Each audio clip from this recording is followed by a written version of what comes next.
వచ్చేటువంటి ఈ మాసంలో ఏ నూనెతో వెలిగించాలి అని అడుగుతున్నారు. అయితే కార్తీక మాసంలో శివుడికి విష్ణువుకి ఆవు నెయ్యి లేదా నువ్వుల నూనెతో దీపాలు మనము వెలిగిస్తూ ఉంటారు.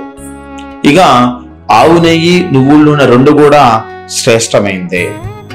ఇంటి ముందు లేదా తులసి కోట వద్ద దేవాలయం వెలిగించడం వల్ల పాపాలు తొలగి లక్ష్మీ కటాక్షం కలుగుతుంది.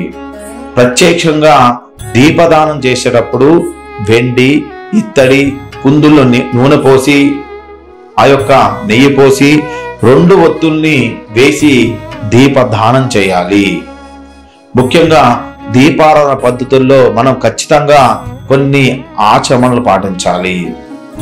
సాయంకాల వేళ ఇంటి ముందు తులసికోట వద్ద ఈ యొక్క దీపాన్ని ఆవు నెయ్యితో నువ్వు నూనెతో లేదా మనకి బాగా నరకోశ ఉన్నట్టయితే ఆవాల నూనెతో చేయటం వల్ల మంచి వృద్ధి జరుగుతూ ఉంటుంది.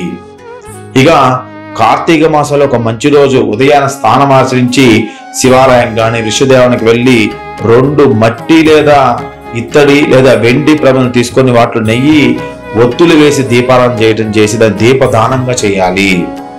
ఇక మనకి 305 ఒత్తులు కార్తీక పౌర్ణమి రోజు 365 ఒత్తులు మనం చేయటం వలన 365 రోజులు పూజ చేసే ఫలాన్ని మనకి ఆ ఒక్క కార్తీక పౌర్ణమి రోజే మనకు అందిస్తూ ఉంటుంది. ఇక శివకేశ్వరులకి ప్రీతి పదమైనటువంటి కార్తీక మాసంలో దీపారాధన చేయడం వలన సకల పాపాలు మొత్తం కూడా తొలగిపోతాయి. దీపారాధన వలన లక్ష్మీ కటాక్షం లభిస్తూ ఉంటుంది. దీపారాధన చేయటం వలన సాక్షాత్ పరమేశ్వరుడు యొక్క అనుగ్రహాన్ని మనం పొందడానికి అవకాశం ఎక్కువగా ఉంటుంది. ఇక జీవితంలో కాంతి, సానుకూలత, మంచితనం ఇవన్నీ కూడా పెరగటానికి దీపదానం ఒకటే మార్గము.